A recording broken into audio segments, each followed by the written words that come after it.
My Hero Academia Vigilantes, episode 2, titled Takeoff. And this series is continuing to take off in a good way, and so far, I'm enjoying it. Let's talk about it.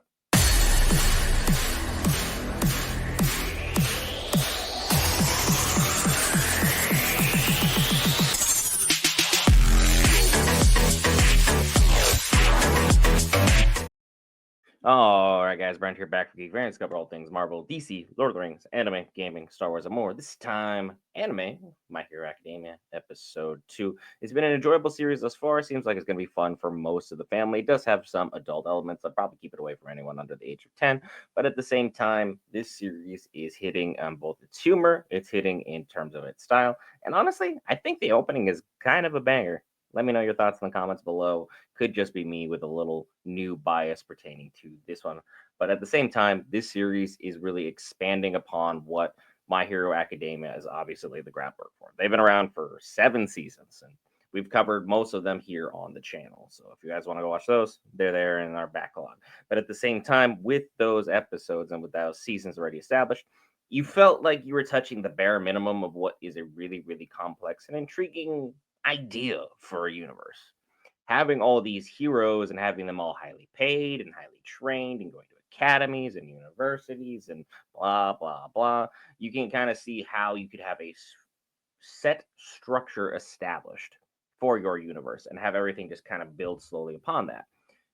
With that always comes cracks in your establishment, so to speak, where villains will just kind of fall right on through and they will just kind of be a problem because they aren't necessarily large enough for the big heroes to stop.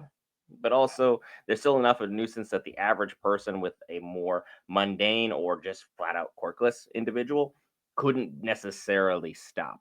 So that's where our vigilantes come in. And it seems like they've kind of worked pretty decently, at least, on establishing themselves. There we go, English, as kind of a trio here to make sure that everyone is kind of back set up for their hunt for the drug called Trigger.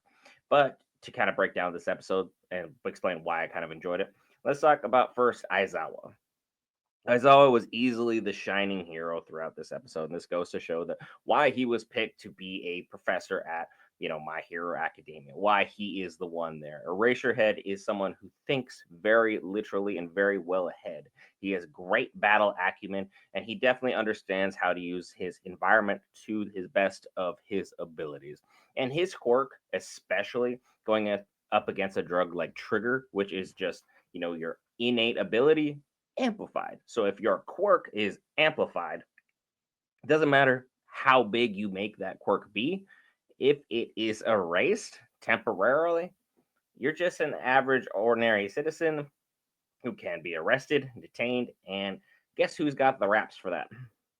Aizawa. So he's literally the perfect diagnosis to stop this, other than say bringing All Might onto every single job.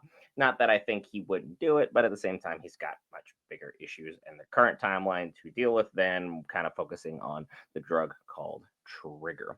And we can see that we are kind of seeing a change in our main hero. Koichi is someone who has been kind of under wraps for the most part. But now that he's having his dreams kind of re-amplified or relit directly under him, he's someone who wants to always be more than what his current quote unquote station is, which is great. You want people to always aspire, to dream, to believe, to try and make a huge impact in his community. And while Nice Guy seems to have made a significant impact in even like 2 teenagers who you've been a teenager, we've been around teenagers, you understand that ultimately teenagers don't respect much. So at the same time, if people are like, oh, wow, Nice Guy, he's a great hero, he's making great impacts in the community, he's picking up garbage, he's helping all the ladies, he's doing all this kind of stuff, people are really attached to that. And the fact that he's now trying to rebrand himself as the Crawler, that's weird, but hey, you got to make do with what quirk you have. Ultimately, his quirk not really going to put butts in seats. It's not going to sell tickets. It's not going to make you a huge name. Heck, it's just going to get you a lot of people looking at you like this dude is on one. He is bizarre. He is weird.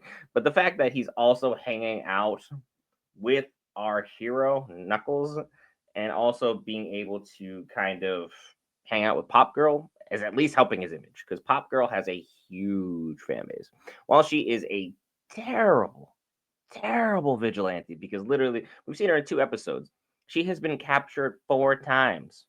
2 episodes, 4 times. This girl has had absolutely no luck and just kind of jumping around from area to area. While cool in theory and while something that we would all enjoy doing, it really seems that in this quirked up universe, it's pretty much useless. And if she didn't have her pop singing abilities and have people look up to her and have her dress the way that she did, I don't think she would necessarily have the following that she does, but because of her talents of singing and entertaining, she has been able to gain this fandom, which she's used to kind of diffuse because we had our Wish version of Wolverine and Cyclops fighting each other because Cyclops and Wolverine always be arguing. Let's just be 100% honest about that.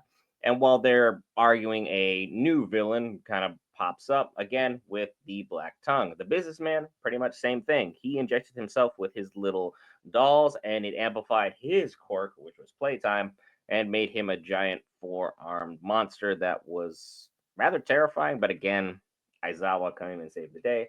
But Aizawa kind of left before we got to our next series of events, which involves the hero, well, the villain, I should say, who's got the rock hard quirk where he's got diamonds and he's just a just giant rock of a human being and he's really hard to be shaken. So of course, when push comes to shove, Knuckle Duster is the first person on the scene to punch first, ask questions later, but it comes to find out he's got an insane battle IQ as well. He is literally pointing out, like, hey, just because you have a new, bigger quirk doesn't mean I can't stop you. At the end of the day, you don't know how to use your new quirk because you just got it.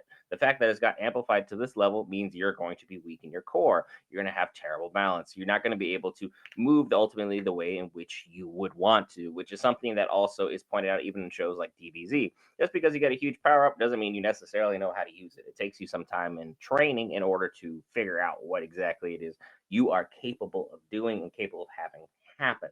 So now that they have established themselves, they took down this villain, and ultimately they established themselves as the Vigilantes. At the end of the day, though, they ended up going viral, which for them is a bad thing because the cop is absolutely following the whole storyline of every cop in Gotham before they've actually met Batman. He's outside the law.